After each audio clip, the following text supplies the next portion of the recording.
Hello scholars, welcome. Mr. Hinkle here, and today we are going to look at the specific types of volcanoes that are present on the surface of our Earth. So, quick review, a volcano is when material from inside of the Earth erupts to the surface of the Earth as lava. And this happens because of the movement of Earth's tectonic plates covering the surface of Earth. Great.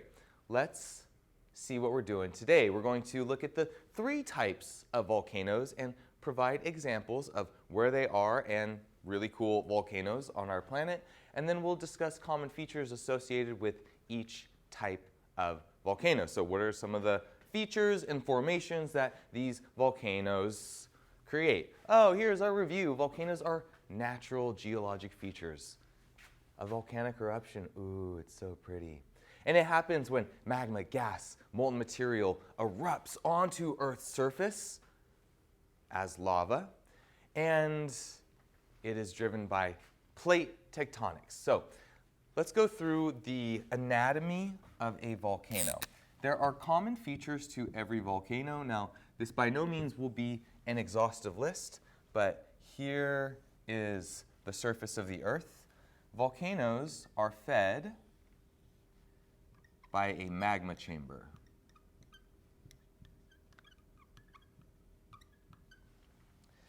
This is a location where magma is generated by various processes, either decompression melting, flux melting, heat-induced melting, and the magma chamber creates material that is less dense than the surrounding rock. It finds a pathway called a conduit for that material to rise up through Earth's crust. The conduit, we'll take it all the way up here, even makes its way through successive layers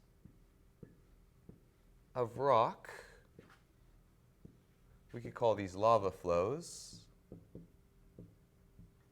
around the volcano. And it erupts in the vent. The vent is the opening from which volcanic material is ejected. Now, often when this happens, a volcanic eruption will create an area that is lower relative, a downdrop area from the explosion, leaving a depression at the summit that is known as a crater. This is a different crater than impacts from solar system bodies, right? So an asteroid impact will leave a crater, but this is a volcanic crater, a depression that's formed from volcanic eruptions. Now, material that comes out, there's a few different types. It can flow over the surface, or it can explode in a different type of eruption, creating, I'm going to put this out here, pyroclastic debris. And another word for that is tephra. Different types of volcanoes have different types of eruptions. We'll talk about it. Some volcanoes erupt lava, some volcanoes explode pyroclastic debris. That's kind of cool. Okay. In order to determine what type of volcanic eruption it's going to be, we need to think about the concept of viscosity. Viscosity is the resistance to flow. You've got a cup of water and you kick it over, water goes everywhere, oh no! You have a thing of honey and you knock the honey over, but you've got a little bit of time to reach over, pick it up, and not spill a drop. Because honey is more viscous than water. Now, the composition of igneous extrusive rock varies based on the amount of silicone, oxygen, the silica-oxygen tetrahedra, iron, and magnesium. So what is the silica content? Also, how many dissolved gases, because a melt is a mixture of solids, gases, or lava is a mixture of solids, gases, and melts. So what is the dissolved gas content? These can also lead to different types of eruptions. So low viscosity magma flows like syrup, creating different types of features. Low silica low gas, low silica high gas. High viscosity is thick and sticky, kind of like honey, where the rock will actually build up. High silica low gas, high silica high gas. These are the volcanoes that explode. So the different types of volcanoes, and I think I've got it here, the different types of volcanoes, shield, composite, and cinder cones, are going to be determined by the shape, the eruption style, and the composition of their magma. And now it's really all having to do with the composition of the magma, because the type of magma is going to dictate how easily that lava flows. Maybe it doesn't flow very well at all, and instead it explodes in these massive, spectacular, pyroclastic explosions, or eruptions, I should say. So, this is what we're talking about, the different types of volcanoes. Let's put them up over here. We've got shields. Composite must be important. I'm writing it on the board, right? And cinder cone. Why not? Shield volcanoes are broad and gently sloping. These are the biggest type of volcanoes. They have relatively non-explosive eruptions. We would call this effusive, where you might have a bit of a lava fountain at the top, erupting lava, but that lava is going to land on the surface and then create lava flows over the surface. Small vents at the top, and it usually is a very mafic, meaning high in iron and magnesium. And mafic compositions are going to have a lower viscosity because of less silicon and oxygen. That's kind of the sticky parts of a volcano. Mount Kilauea is the active volcano on the Big Island of Hawaii.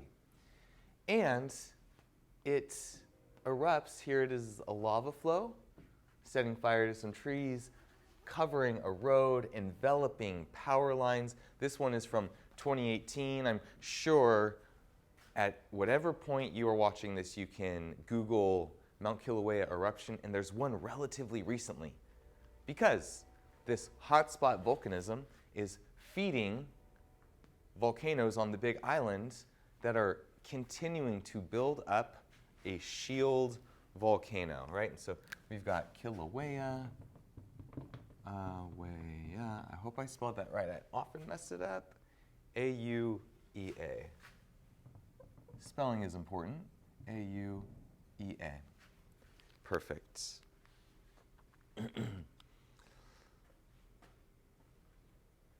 Is plate tectonics exclusive to the planet Earth? Well, as far as we know, in order for life to exist, there needs to be water and there needs to be plate tectonics occurring on the planet. Mars has indications of both. Mars has large volcanoes that we can see from high-powered telescopes, and also our rovers that are exploring the surface of Mars. There's also indications of former seabeds, river channels. So in all likelihood, there was life on Mars, and I'm excited to hear if we make that discovery or not. But the biggest shield volcano in the solar system is Olympus Mons. If you traced out the state of Arizona, it would completely fit within this volcano. Here's the crater in the inside, this part, and then a broad slope moving outward. Pretty cool, huh? The biggest volcano in our solar system is on Mars, and this helps us to understand the dynamics of Mars system processes that at one point it most likely had plate tectonics because we see volcanoes on the surface. Shield volcanoes with basaltic lava can produce two unique types of lava flows. Pohoihoi has a smooth, ropey appearance, and is jagged and blocky. So, it's kind of like if you were on this really jagged rock, you'd be walking on like, my feet, And Pahoehoe, this is the rock you want to travel over, especially barefoot, because it's nice and it's smooth and it wouldn't hurt your feet so much. So these are common features associated with basaltic lava where we most often have at shield volcanoes. As the basaltic lava is flowing, when there are large quantities, what can happen is the lava flow will be traveling down, and then the very top will solidify. This creates a conduit, or maybe not use the word conduit because that's part of the anatomy of a volcano, but a tube where lava flows, and then that tube can actually clear out and become empty. Say the lava stops here, and it stops here, creating a really cool feature that people like you and I might want to go hang out and walk through and explore. So lava tubes are common features of basaltic lava at shield volcanoes. Well, all volcanoes, right? If there is enough of this basaltic lava. And when there is erosion in the top that the light can shine down, that is called a skylight.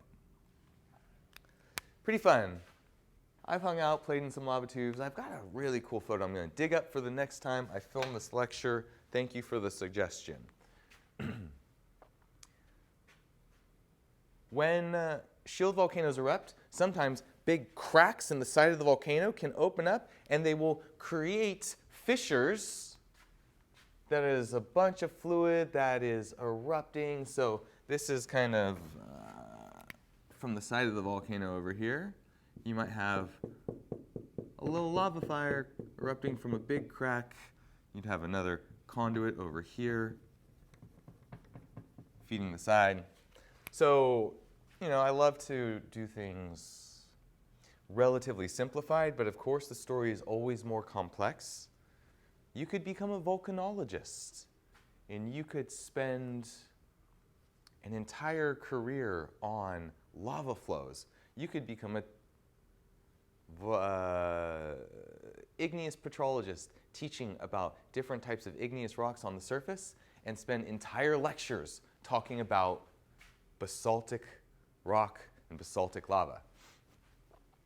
Or you could just be a geology enthusiast or a geology student and really enjoy the time that we're spending together. And for that, I commend you. Great job.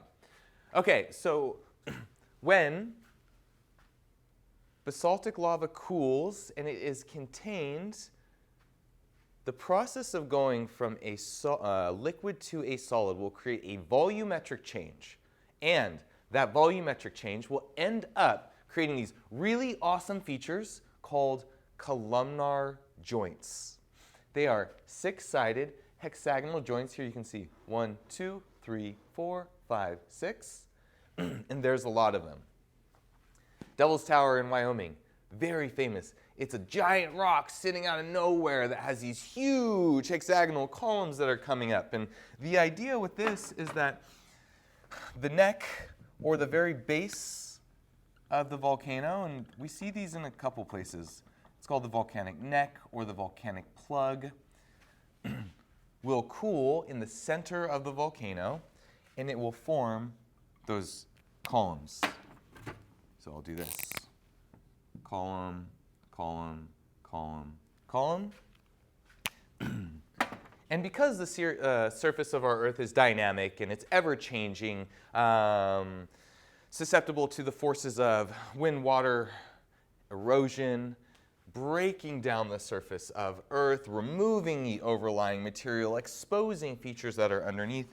If you take all this away, I don't want to erase it just yet, but if we were to erode all the material and leave behind the neck or the volcanic plug, this is what we would see. We also see this in Morro Bay.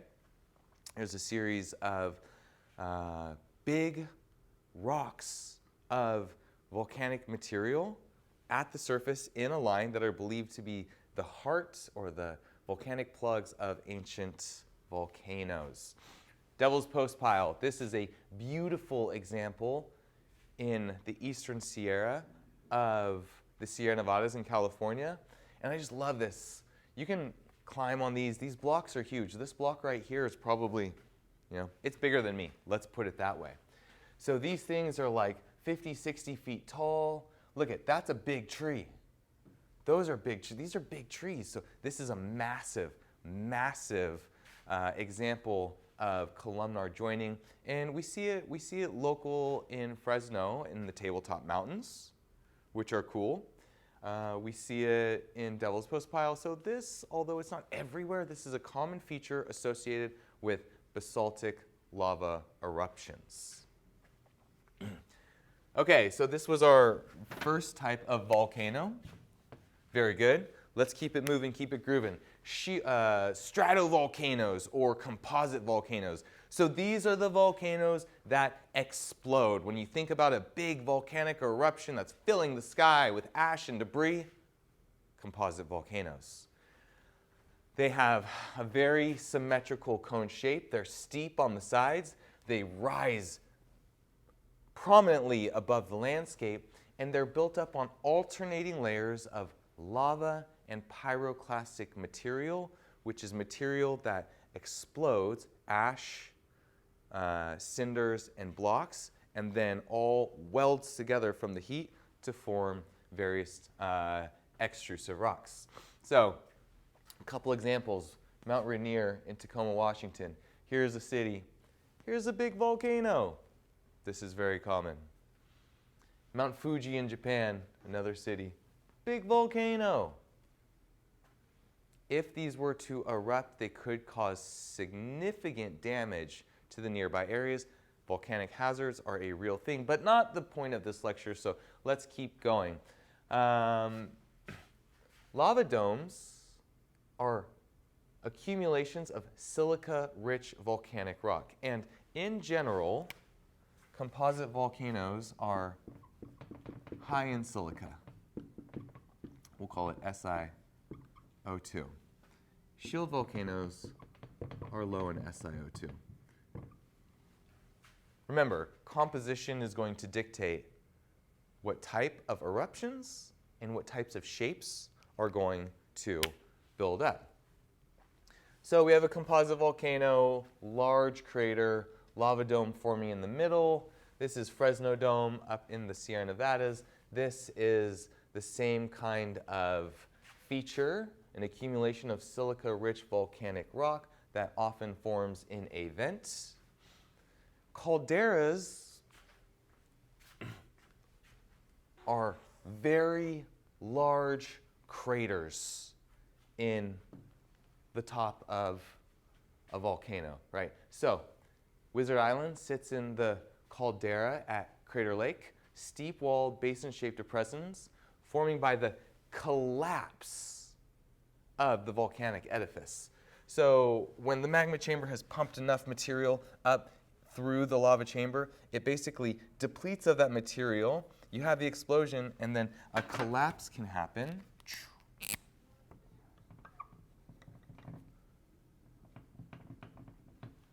Forming a nice big open pit. These occur from highly felsic lava with a high volatile. Volatiles are going to be the dissolved gases in the waters that are located inside. Wizard Island in the caldera at Crater Lake is another volcano that has erupted in the middle of it. So here we have the timeline. Here's a big volcano. Lots of explosions happening, a collapse of the main area because the magma chamber emptied, and then the lake filled with water, or the caldera filled with water, and an extra island popped up right in the middle of it. So you go to Crater Lake and you see really cool geology. And what this does is it highlights a sequence of events through Earth time leading to the creation of geologic landforms. Okay. Last, but certainly not least, we have cinder cones. So these are small volcanoes with steep sides made of material of the size that is designated as cinders and lapilli. They're usually shorter-lived volcanoes. They're mafic in content, which means they're high in iron and magnesium. And they have a relatively short lifespan, located throughout Western North America.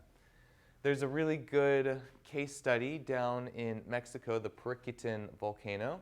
Started erupting in 1943.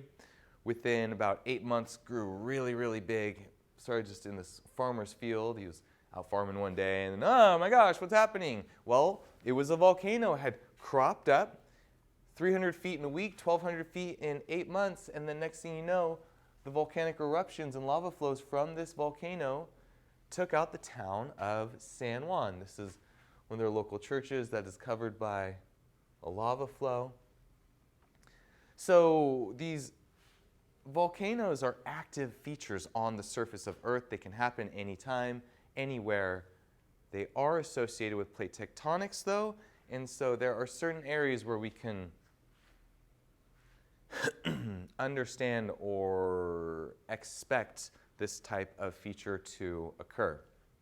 Now, last but not least, a type of deposit, volcanic deposit, that we have not seen actually occur in human life scales, but we see the rocks, we see the action of them all over the world, right? So these are called flood basalts. The Columbia River Plateau in Washington is covered with massive, far-reaching, successive layers of basaltic rock.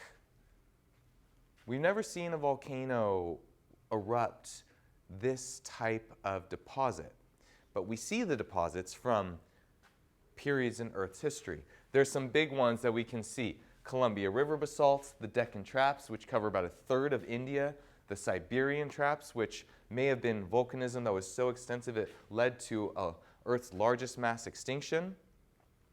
These create what are known as large igneous provinces. They're on every continent in the world. Pretty cool. And also, it's maybe not a bad thing that we've never observed these in real time, because the amount of change that would occur from that extensive volcanism would be something that would upset the balance, and it might even threaten many of the species, the biodiversity that's on Earth today. It could be a big threat to you and I, so we probably don't want to see these things up close and in person. We'll just study their deposits from times gone by. Okay. Volcanoes have a specific anatomy. And there are 3 types: shield volcanoes, composite volcanoes, and cinder cones. The different types are dictated by the type of magma, right? The composition of the magma that is going to be the material that builds the volcano. 3 types: shields, low viscosity, low volatiles; composite, high viscosity, high volatiles; and cinder cones, low viscosity, high volatiles, dictating their shapes and their eruption styles, and also, which we'll talk about in the next one, differentiate some of the different types of hazards that are associated with each of these volcanoes. So volcanoes are awesome. They're all over the world. They have different processes based on the material that they are made of, and understanding this helps us to get a picture of Earth surface dynamics. So thank you so much, and I'll see you in the next one.